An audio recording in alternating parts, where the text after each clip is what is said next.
Bonsoir à vous tous et bienvenue à notre étude biblique du mercredi soir, à notre compréhension grandissante du plan de Dieu pour ses enfants, tel qu'enseigné dans sa parole sainte dans les Écritures. Et bienvenue à ce défi de grandir en grâce, alors que nous suivons de plus en plus les instructions du manuel de vie de l'Église de Jésus-Christ.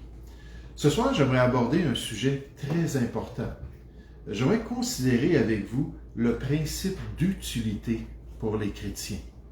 Le principe d'utilité pour les chrétiens. Un principe biblique qui encourage l'enfant de Dieu à rechercher ce qui est utile pour sa vie chrétienne, ce qui est utile dans son service pour Dieu, ce qui est utile dans sa préparation pour le tribunal de Christ. Ce principe biblique qui aide le croyant à choisir et à prioriser les éléments les plus utiles pour être un bon serviteur du Seigneur. Et ce soir, on va voir surtout dans les domaines de sa vie qui ne sont pas mentionnés directement dans la Bible. Des sujets qui ne sont pas nommés spécifiquement dans les instructions du Nouveau Testament et pour lesquels Dieu a donné des principes dans sa parole pour guider le chrétien dans tous ces aspects de sa marche chrétienne qui font partie des zones grises de sa relation avec Dieu. Des aspects qui ne sont pas peut-être mentionnés dans la Bible, mais qui sont certainement importants pour Dieu et qu'on doit prendre au sérieux ce soir. Alors pourquoi le principe d'utilité pour son Église? Parce que le Seigneur désire que nous soyons sages et efficaces dans le service que nous devons lui rendre. Cherchez avec moi ce soir l'Épître aux Hébreux au chapitre 12. L'Épître aux Hébreux au chapitre 12, avant d'aller voir deux aspects précis dans le ministère de l'apôtre Paul, alors qu'il nous montre que l'utilité, c'était un principe important dans ses décisions personnelles. Maintenant, on se souvient que l'apôtre Paul est placé dans le Nouveau Testament comme un exemple pour les croyants. Il dit dans 1 Corinthiens 11 au verset 1, « Soyez mes imitateurs, comme je le suis moi-même de Jésus-Christ. » Donc, il est un exemple d'un chrétien mature. Il est un exemple d'un chrétien avec de l'expérience. Il est un exemple d'un chrétien qui comprend les principes spirituels qui doivent guider les chrétiens dans la volonté de Dieu. Mais on va aller voir deux passages qui nous parlent de ce principe d'utilité pour Paul. Mais juste avant, j'aimerais vous le faire remarquer ici dans Hébreux chapitre 12. Hébreux chapitre 12, à partir du verset 1, on nous dit « Nous donc aussi, puisque nous sommes environnés d'une si grande nuée de témoins, » ça suit le chapitre 11, alors qu'on nous parle des héros de la foi. Et là, on nous dit « On est environnés d'une si grande nuée de témoins. Rejetons tout fardeau et le péché qui nous enveloppe si facilement et courons avec persévérance dans la carrière qui nous est ouverte. » La vie chrétienne est comparée dans ce passage à une course pour le Seigneur. Elle est comparée à une grande compétition athlétique pour notre Dieu, à un effort concerté et discipliné pour le servir de tout notre cœur et de toute notre force. Et nécessairement, dans le Nouveau Testament, alors qu'on parle des compétitions athlétiques, des compétitions ismiques en particulier, on mentionnait la dévotion des athlètes du monde pour être un exemple pour nous. Et je vais juste citer 3 passages tout à l'heure pour nous rappeler cela. Mais là, on se tourne vers le chrétien et on nous parle de notre compétition athlétique, puis on souligne qu'il y a des éléments qui sont utiles pour nous permettre de bien réussir dans la course chrétienne et de bien glorifier Dieu en tant qu'athlète du Seigneur Jésus. Et on les voit, les deux éléments ici dans Hébreux chapitre 12.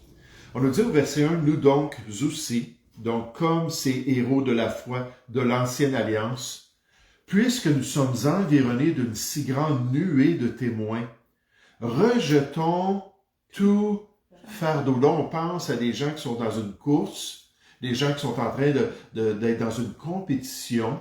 Puis là, on nous dit, rejetez tout fardeau, tout poids, tout ce qui pourrait nous appesantir, tout ce qui nous ralentit dans notre course chrétienne, tout ce qui nous empêcherait d'avoir une bonne performance pour notre Sauveur. Le mot grec ici décrit un poids, une charge, un fardeau. Symboliquement, il était utilisé pour parler d'un obstacle ou un empêchement. On peut penser à une course à relais, par exemple. Une course où il y a des obstacles à franchir. Et là, on nous dit en tant que chrétien, il faut rejeter tout fardeau dans notre course pour le Seigneur. Il faut choisir seulement des choses qui sont utiles pour nous permettre de bien courir pour notre Dieu, de bien performer dans notre compétition chrétienne, de maximiser nos efforts dans son œuvre pour pouvoir lui plaire et lui être agréable. Alors, premièrement, ce soir, on nous dit, rejetons tout fardeau. Ça, c'est la première chose utile en tant qu'athlète du Seigneur. Puis là, on continue. Et rejetons, donc c'est sous-entendu, le péché qui nous enveloppe si facilement. Le péché qui nous accapare. Le péché qui nous empêche de pleinement courir pour notre Dieu. D'être libre d'accomplir notre meilleur pour la gloire et l'honneur du Seigneur. Je me souviens quand je travaillais au CRDI, puis on mettait les genres de jaquettes aux gens où on attachait leurs bras, puis là, ils étaient tous pris là, dans un genre de... C'était pas un chandail, mais quelque chose là, pour les restreindre, puis ainsi de suite. Puis là, ils s'en allaient, ils marchaient dans le corridor, puis là, on les escortait dans leur chambre, tout ça. Puis ils étaient tous pris, là, puis... Là, je pouvais m'imaginer cette personne-là qui s'en va courir un marathon, qui essaye de faire le 12,5 km, là. Puis là, qui court comme ça, mais vous savez, quand on court, là, il faut avoir les bras libres. Puis il faut être capable là, de vraiment là, tout prendre notre corps pour pouvoir aller jusqu'au bout. Là, Dieu nous dit qu'on est enveloppé par le péché. Puis il nous dit qu'on ne peut pas être efficace pour lui. Puis c'est pas utile dans notre compétition chrétienne. Puis on nous dit de rejeter cela pour pouvoir accomplir la volonté de Dieu. Puis là, on nous dit, et courons avec persévérance dans la carrière qui nous est ouverte, chacun de nous, en tant qu'athlète pour le Seigneur. La vie chrétienne est comparée à une compétition athlétique dans plusieurs passages bibliques. Elle est présentée comme une priorité que l'enfant de Dieu doit prendre à cœur afin de bien accomplir la volonté de Dieu ici-bas, pour laquelle l'athlète chrétien doit être prêt à s'imposer toute espèce d'abstinence pour être vainqueur. 1 Corinthiens 9 au verset 25. Paul parlant encore des compétitions isthmiques à Corinthe, sur l'isthme à côté de la mer Méditerranée. Il encourage les gens à bien courir pour accomplir la volonté de Dieu à la lumière de ces gens-là, mais pour laquelle il doit être prêt à traiter durement son corps et à le tenir assujetti pour accomplir le plan de Dieu. 1 Corinthiens 9, 27, Paul parle de son exemple, dans laquelle il doit rechercher ce qui est le plus utile pour courir dans ce monde de manière à le remporter, à être vainqueur dans sa course pour son Dieu. 1 Corinthiens 9 au verset 24. Et ici, dans notre passage, on voit ce principe d'utilité. Est-ce qu'on est prêt à examiner notre vie pour s'assurer de toujours prioriser notre course chrétienne? Est-ce qu'on est prêt à considérer les éléments de notre quotidien, même ceux qui ne sont pas abordés directement dans les Écritures, pour trier ce qui est utile et ce qui ne l'est pas pour le Seigneur? Est-ce qu'on serait prêt à mettre de côté les choses qui nous empêchent de bien courir, de bien performer et d'être tout ce que notre Sauveur désire que nous soyons? Il dit, la course vous êtes ouverte. Vous êtes des athlètes pour le Seigneur. Vous devez courir avec persévérance. Mais il dit, rejetez donc ces fardeaux-là qui sont inutiles. Ne laissez pas le péché vous envelopper et vous empêcher d'être performant pour le Seigneur et pour la gloire de Dieu. J'aimerais vous donner un exemple, puis ensuite on va aller voir dans la course de Paul deux choses qu'il nous dit concernant ce principe d'utilité. Si c'est utile pour être vainqueur pour le Seigneur. Paul, pour lui, là, c'était très important. Mais il y avait une chrétienne qui avait une très belle voix. Dès l'âge de 2 ans, elle chantait déjà dans son église locale, alors que son père, le pasteur de la musique, qui était en charge de la musique, avait reconnu son talent et l'avait encouragée dès sa tendre jeunesse à chanter pour la gloire de Dieu. Et c'est ce qu'elle fit dans son église locale. En grandissant, elle chercha à servir le Seigneur dans son assemblée locale grâce à ses cordes vocales exceptionnelles. Elle était fidèle dans l'utilisation de sa voix pour glorifier son Dieu, et son talent lui permit de servir le Seigneur dans d'autres assemblées chrétiennes et d'ultimement de produire des albums de louanges pour la gloire de Dieu.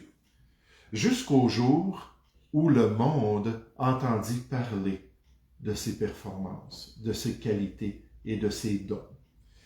Puis là, on l'a abordé concernant ses talents, puis on lui a offert de signer des contrats pour chanter dans des orchestres symphoniques au début, puis ensuite dans différents groupes musicaux du monde séculier. C'est pas compliqué parce que beaucoup de ces groupes-là qui aident les chrétiens à produire de la musique, puis à avoir des concerts, puis ainsi de suite, ce sont des groupes qui ont été achetés par de plus grosses compagnies musicales qui appartiennent au monde. Donc, c'est facile de passer de la musique, on pourrait dire gospel peut-être, ou la musique chrétienne, puis de s'en aller dans une autre sorte de musique, parce que c'est très connecté ensemble bien souvent. Puis c'est ce qu'elle a fait. Elle a mis de côté les louanges du Seigneur pour poursuivre une carrière dans le monde, tout en utilisant ces beaux dons que le Seigneur lui avait confiés pour chanter les valeurs et les chants des inconvertis. Puis elle a fait ça pendant des années. Puis elle s'est vraiment donnée à cela. Puis pendant des années, elle revenait une fois de temps en temps à des chants chrétiens, mais pour la plupart, elle chantait dans la gloire de ce monde. Maintenant, la question, quand on regarde ça, est-ce que vous pensez que cette chrétienne-là va avoir une pleine récompense? La Bible nous parle de ça dans 2 Jean chapitre 1, verset 8, que Dieu veut nous donner une pleine récompense. Pensez-vous qu'elle va être victorieuse dans sa course chrétienne? Disons que, humainement parlant, je me dirais non. Parce que là, elle a pris ses talents, puis elle a pris cette position-là que Dieu lui a donnée. On regarde les chantres dans l'Ancien Testament, c'est un appel de Dieu. Puis cette position-là pour proclamer le message de Dieu, puis elle a mis ça de côté pour proclamer le message de l'être humain. Puis est-ce qu'un jour, elle va avoir finalement compris qu'elle aura gaspillé ses talents pour des choses qui étaient éphémères, inutiles et contraires à la volonté de Dieu? Ça, je laisse ça entre les mains du Seigneur Jésus au tribunal de Christ de décider ça. Maintenant, j'aimerais qu'on puisse aller voir, mais dans le ministère de Paul, 2 exemples. Cherchons ensemble l'Épître aux Corinthiens au chapitre 6.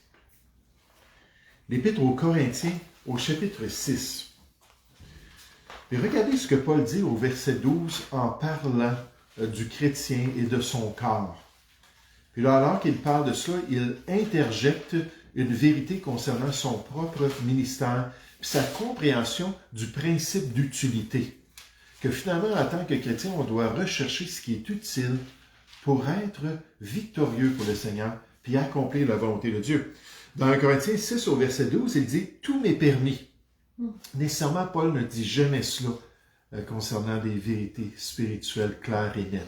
Donc, moi, je pense qu'il parle plus ici des domaines des zones grises, de la zone grise de la vie chrétienne, dans ces questions qui ne sont pas condamnées ou ordonnées par le Nouveau Testament, mais il dit « Tout m'est permis ». Mais, dites-le avec moi, tout n'est pas utile. Et pour Paul, l'utilité, c'était clé. C'était important dans ses décisions. Tout m'est permis, mais tout n'est pas utile en Jésus-Christ.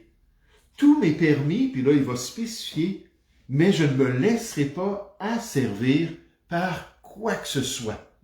Je ne deviendrai pas un esclave de quoi que ce soit. Je ne tolérerai pas que quelque chose me contrôle et m'empêche finalement d'accomplir la volonté de Dieu. Ça ne serait pas utile alors que je me prépare pour le tribunal de Christ. L'apôtre Paul ne voulait pas se laisser asservir par quoi que ce soit d'inutile pour son œuvre. Il ne voulait pas être esclave, dépendant, on parle beaucoup des dépendances, fortement attaché à un quelconque élément qui ne le rendait pas meilleur pour son sauveur. Il était prêt à renoncer à tout, il en parle clairement dans Philippiens chapitre 3, même à ce qui n'était pas nécessairement mauvais ou inique, pour bien courir pour son Seigneur. Et là, la question en face de ça, c'est « Et nous? » Est-ce qu'on a ce raisonnement-là? Ah, ça c'est permis, c'est pas interdit, c'est pas condamné, c'est pas commandé dans les Écritures. Mais est-ce que c'est utile pour moi? Est-ce que ça me permet de bien utiliser mon temps? Est-ce que ça me permet de bien utiliser mes talents? Est-ce que je peux m'investir? Puis tout de suite, je pense à ce cuisinier-là à Boucherville. Je nommerai pas la personne. Je pense que Manon le connaît. Mais qui était vraiment extraordinaire en tant que cuisinier. Puis il aidait les chrétiens, puis il faisait de belles choses dans l'assemblée. Puis c'était une bénédiction. Jusqu'à ce qu'à un moment donné, le monde en entende parler. Puis on lui offre une position dans un camp séculier pour qu'il soit cuisinier là l'été.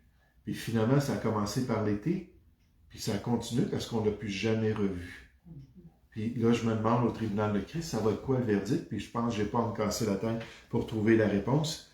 Mais est-ce que nous, il y a des éléments dans notre vie qui nous affermissent à une inutilité pour Dieu? Y a-t-il des amis, des passe-temps? Oh, le mot passe-temps, ça c'est une corde sensible pour certains chrétiens, parce que ça prend beaucoup de leur temps. Des occupations, des préoccupations qui nous contrôlent, qui sont nos maîtres, dont nous ne sommes pas en mesure de nous libérer, et par conséquent, qui nous rendent moins efficaces pour notre Dieu. Paul voulait s'assurer que ça ne soit pas le cas du tout dans sa course chrétienne. Il recherchait ce qui était utile pour être un bon serviteur ou, comme on l'a vu, un bon athlète du Seigneur. En d'autres mots, y a-t-il des choses dans notre vie que si on les enlevait de notre quotidien, ferait en sorte qu'on serait meilleur dans les voies de Dieu? Et qu'est-ce qui nous empêche de les enlever et de faire la volonté de Dieu? Le pasteur Warren Wiersbe nous rappelle, en tant que chrétiens, nous devons toujours nous demander, est-ce qu'une telle chose, est-ce qu'une telle pratique va m'asservir dans ma vie chrétienne? Cette activité serait-elle vraiment profitable pour ma vie spirituelle, mon service pour le Seigneur? Puis si c'est le cas, est-ce qu'on peut juste s'en débarrasser? Est-ce qu'on peut juste la déraciner, l'enlever de notre vie pour pouvoir glorifier Dieu et être des meilleurs serviteurs du Seigneur? Puis j'ai mentionné le temps tout à l'heure, mais ça c'est vraiment quelque chose qui me frappe. Il semble, puis là je me mets un peu dans le contexte de notre assemblée au début de notre salut, il y a des années de cela, où les gens étaient impliqués dans les différents ministères, des classes d'école du dimanche, toutes sortes d'activités. Puis c'était tous des gens qui avaient des emplois, c'était tous des gens qui avaient une vie, et pourtant ils étaient là, puis ils étaient engagés. Mais qu'est-ce qui accapare tellement le temps des chrétiens aujourd'hui, qui ne sont pas capables de servir le Seigneur dans l'Église locale? Il y a plusieurs croyants qui ont tout simplement pas le temps à consacrer au service chrétien. Puis je pensais à la chorale. Puis je pensais au progrès futur de la chorale un jour. Puis qu'est-ce qui empêcherait qu'on ait une meilleure chorale? Avec plus de gens dans les instruments musicaux, plus de gens comme chantres pour le Seigneur, puis possiblement que le plus grand empêchement, puis peut-être que je vais me tromper quand on va l'expérimenter, si c'est le cas, mais le plus grand empêchement, le plus grand problème avec la croissance d'un tel ministère, c'est que les pratiques de la chorale se font les dimanches soirs. Puis pour certains chrétiens, l'Église, c'est le dimanche matin et pas plus. On vient seulement le dimanche matin. Puis ça, encore une fois, avec mon arrière-plan, j'ai de la misère à comprendre pourquoi bien des gens, puis la majorité des gens aujourd'hui, ne vont qu'à l'église le dimanche, puis s'il y a une opportunité de servir dans une autre période de temps, mais ils ne seront pas disponibles parce que non, on va à l'église le dimanche matin. Puis dans le fond, le jour du Seigneur, pour moi, c'est toute la journée. Ça ne se limite pas au matin. Puis je sais qu'il y a du monde qui travaille, il y a des contextes, des circonstances, on comprend tout ça, puis on critique personne. Mais est-ce qu'il n'y aurait pas une journée dans la semaine pour être des gens qui vont courir de manière à le remporter dans leur course chrétienne? Est-ce qu'il n'y aurait pas une journée dans la semaine qu'on pourrait vraiment dédier au Seigneur? Ce n'est pas un sabbat chrétien, là, mais qu'on pourrait dire, oui, je vais être là pour servir et pour grandir dans les voies de Dieu. Qu'est-ce qui nous empêche de servir Dieu plus efficacement? Qu'est-ce qui domine des aspects de notre vie au point qu'on n'accomplit pas toutes ces œuvres qu'il a préparées pour nous? De quoi sommes-nous esclaves pour nous rendre inutiles dans notre vie chrétienne? Et pour l'apôtre Paul, il a dit absolument rien. Je veille sur ma vie, je veille sur mon cœur pour m'assurer d'être esclave de rien du tout. Pour pouvoir accomplir la volonté de Dieu. Et c'est ça qui est utile pour le Seigneur. Regardons un autre exemple dans la course de Paul. Cherchons la première épître de Paul, encore une fois aux Corinthiens, mais cette fois-ci au chapitre 10. La première épître de Paul au chapitre 10. Aux Corinthiens au chapitre 10 et le verset 23. Et cette fois-ci, c'est une section qui a commencé avec le chapitre 8.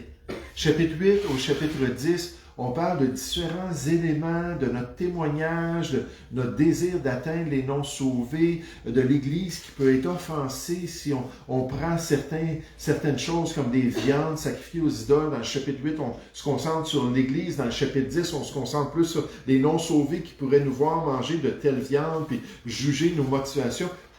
Là, ça termine dans Corinthiens 10 au verset 32 en disant « Ne soyez en scandale, ni aux Juifs, ni aux païens, ni à l'Église de Jésus-Christ. » Donc, dans ce contexte-là, de faire de bons choix, pour avoir une bonne réputation, pour être un encouragement, pour édifier les croyants, pour être un bon témoignage pour les non-sauvés, au verset 23, il dit « Tout est permis. » Peut-être encore dans ces zones grises où c'est pas clair dans la parole de Dieu. Mais tout n'est pas utile pour ma course chrétienne. Tout est permis, mais tout n'édifie pas. Tout n'est pas utile dans mes relations avec autrui. Tout n'est pas utile dans l'édification du corps de Christ. Ça, on l'a vu surtout au chapitre 8. Tout n'est pas utile dans la vie de l'Église, alors que je côtoie d'autres chrétiens. Puis Paul mentionne ici aux croyants son exemple, sa recherche d'utilité dans sa course pour le Seigneur, dans ce contexte des choix personnels de chacun, probablement encore une fois dans ces zones grises de la vie chrétienne, et surtout de l'effet de ces choix sur les autres, incluant les enfants de Dieu. Il dit, si ce n'est pas utile pour que je sois une bénédiction, un canal, mon pasteur disait toujours, être un canal de bénédiction par lequel la bénédiction de Dieu peut passer pour venir se répandre sur les autres. Il disait toujours, la mer morte, la mer de Galilée, qu'est-ce que vous voulez être? Hein? Et la mer de Galilée, là, elle est fraîche, puis elle est une bénédiction pour les pêcheurs, puis ainsi de suite. Il y a plein de poissons dans la mer de Galilée. La mer morte, ça rentre dans la mer morte, puis ça ne ressort pas. Il dit, c'est totalement stérile. Il dit, qu'est-ce que vous voulez être? Un canal de bénédiction comme la mer de Tibériade ou de Galilée. Il dit, moi, je vous encourage à être comme ça. Mais regardez le contexte, juste pour nous aider un peu à cibler ce que Paul voulait dire. Verset 23, toujours. Tout est permis, mais tout n'est pas utile. Tout est permis, mais tout n'édifie pas. Donc, si ce n'est pas utile pour l'édification, j'enlève ça. Que personne ne cherche son propre intérêt. Philippiens 2,4. Au lieu de considérer vos intérêts, considérez aussi ceux des autres. Si on venait à l'église comme ça, frères et sœurs, je vais dire ça ce soir, si on venait avec cette attitude-là, comment est-ce que je peux être une bénédiction? Comment est-ce que je peux être chercher l'intérêt des autres, puis vraiment encourager les autres? Si on avait toute cette perspective-là, on viendrait et on prendrait nos dons qu'on a, puis on les mettrait au service des autres, ça serait automatique, parce que les autres seraient plus importants que nous. Et ça dit que personne ne cherche son propre intérêt, mais que chacun, c'est ça l'unité chrétienne, cherche celui d'autrui pour avoir de bonnes relations dans l'Église, chapitre 8, ici, plus dans la communauté. Mangez de tout ce qui se vend au marché, sans vous enquérir de rien par motif de conscience, car la terre et tout ce qu'elle renferme est au Seigneur. Si un non-croyant, donc l'application du chapitre 10, plus vers les non-sauvés, si un non-croyant vous invite et que vous vouliez aller, mangez de tout ce qu'on vous présentera, sans vous enquérir de rien par motif de conscience. Mais si quelqu'un vous dit, ceci a été offert en sacrifice, n'en mangez pas, ça ne serait pas utile pour votre témoignage chrétien. Faites le bon choix pour être utile dans l'édification d'autrui, à cause de celui qui a donné l'avertissement et à cause de la conscience. Je parle ici non de votre conscience, mais de celle de l'autre. Pourquoi en effet ma liberté? Parce que dans sa conscience, tout est permis à cet égard-là. Ma liberté serait-elle jugée par une conscience étrangère? Verset 30. Si je mange avec action de grâce, pourquoi serais-je blâmé au sujet d'une chose dont je rends grâce? Ça ne fait pas de sens. Soit donc que vous mangiez, soit que vous buviez, soit que vous fassiez quelque autre chose, faites tout. Donc là, on a l'application de ce principe de vie-là. Faites tout en toutes choses pour que ça soit utile pour la gloire de Dieu, en acceptant notre responsabilité envers la conscience d'autrui et en particulier des chrétiens de l'Assemblée. Dans Romains chapitre 14 au verset 13, on nous dit « Ne nous jugeons donc plus les uns les autres ». Puis encore là, dans le passage, c'est le contexte des zones grises, les jours qu'on préfère pour adorer Dieu, la nourriture qu'on préfère consommer.